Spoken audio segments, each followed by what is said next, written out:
So good evening, my name is Joseph. I'll be teaching GRE verbal. I do teach the other products as well, IELTS, TOEFL, PTE and then GRE, GMAT, SAT. I have an experience of almost for 7 years. So let's start with GRE first today. So GRE, a brief introduction about what is GRE is all about. Right, so GRE stands for Graduate Record Examination, which is administered by ETS, Educational Testing Service. It's a computer-based test. It's a computer-based test, and then we have the score of 260 to 340.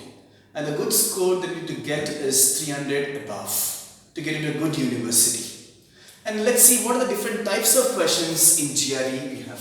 So first thing is the sentence equivalence, text completion, and the reading comprehension. Sentence equivalence, they'll give you a sentence and a blank. There are 6 options they give you. Pick up the 2 options which should have the same meaning. If one is correct and the other one is wrong, you'll be getting 0 for it. And the text completion, there are 3 types. One is of single blank, and the other one is 2 or 2 blanks, and the other one is of 2 or 3 blanks. The single blank, you have a dash and then 5 options under the single blank. Choose one option for it. If it is 2 blanks, you have the sentence and then the 2 blanks, and there will be 3 options under each blank. Choose one option for each blank. If one answer is correct and the other answer is wrong, you'll be getting 0 for it. As the same for the 3 blanks question. You have 3 blanks, blank, first, second and third, and each under blank you have 3 options again. Pick up one option for each blank. And the reading comprehension, you have 3 different types of question types in reading comprehension. One is of short passage and the other one is of long passage and the critical reasoning. So these are the different types of questions we have. First, let's start with the sentence equivalence first. Sentence equivalence, they'll give you a sentence and there are 6 options. Pick up 2 options which should have the same meaning. So how to approach this question type? Let's look into the strategy or the tips into 4 levels. So let's write down, the first thing is we'll put it as R, P, L, F. R stands to read the sentence, and P stands for predict, and L stands for look, and F stands to fit. So first let's read the sentence. So when you read the sentence, when you're reading the sentence, do not look at the options. If you look at the options, you will be confused. Get the correct logic of the sentence. Okay, so now what are the various ways that we read the sentence? There are different ways to read the sentence. The first way is to read the sentence with punctuations. Read the sentence with punctuations. So what are the different types of punctuations we have? The different types of punctuation is comma, colon and then the semicolon. So what is the role of a comma? The comma gives this comma has got the 2 different things. One is of divides the sentence and the other one is adds meaning to the sentence. So let's look at the example. Now first you see the example, hang him not live in. So you have the sentence, hang him not live in. So when you put a comma here, it's giving a meaning to the sentence. Hang him, comma, not live in. Means what? A is a criminal. The whole sentence is telling us he's a criminal. So hang him. And if you have the other sentence, hang him not live in, and you put the comma here, hang him not live in. The meaning of the sentence is saying that A is not the criminal. So the punctuations give us the right logic and the right meaning of what the sentence is. So that's the first thing that we need to understand. So let's see if there are any commas in the sentence. If there are any commas, keep underlining and then evaluate whether this comma is dividing or adding meaning to the sentence. And the second one is the colon. The colon is, there is a sentence and then the colon and you have the sentence. So what is this colon is doing? It is an extension. If this previous sentence is positive, and he explains more of this sentence is positive, right?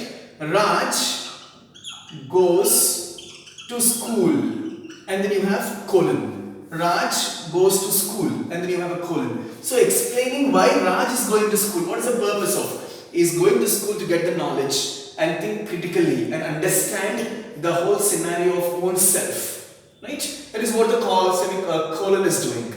And what is the semicolon? Semicolon is you have the sentence and there is a semicolon and then again a sentence. If this previous sentence is negative, this sentence is positive, you get a positive answer.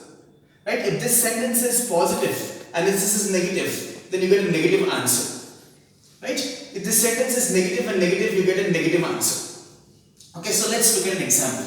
So let's look at an example. Now if you see the example, so Joseph is an excellent trainer. So you have a semicolon. Joseph is an excellent trainer. And then hardly convinces people, dash. Hardly convinces people, dash. So the previous sentence is positive and the next sentence is negative and your answer is negative. Right?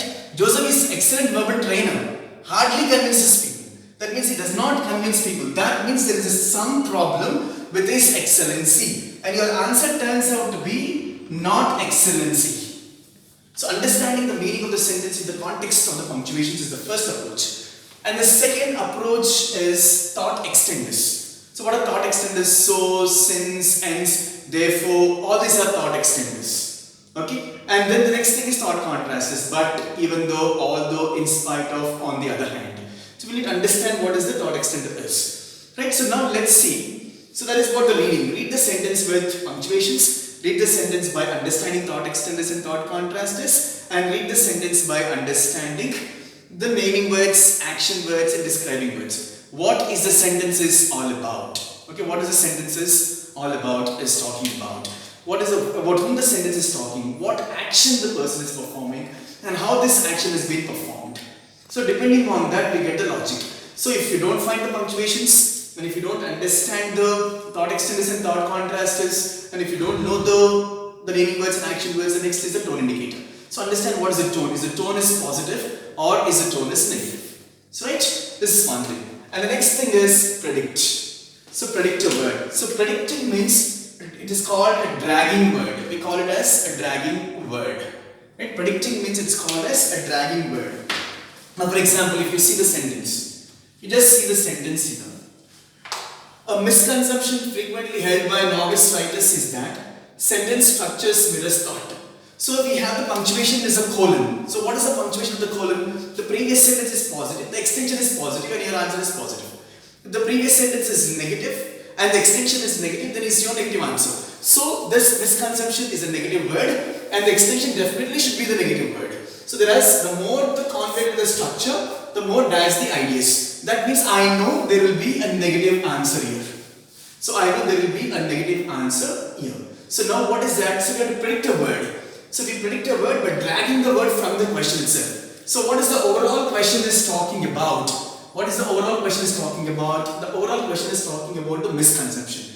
So let's drag this word misconception.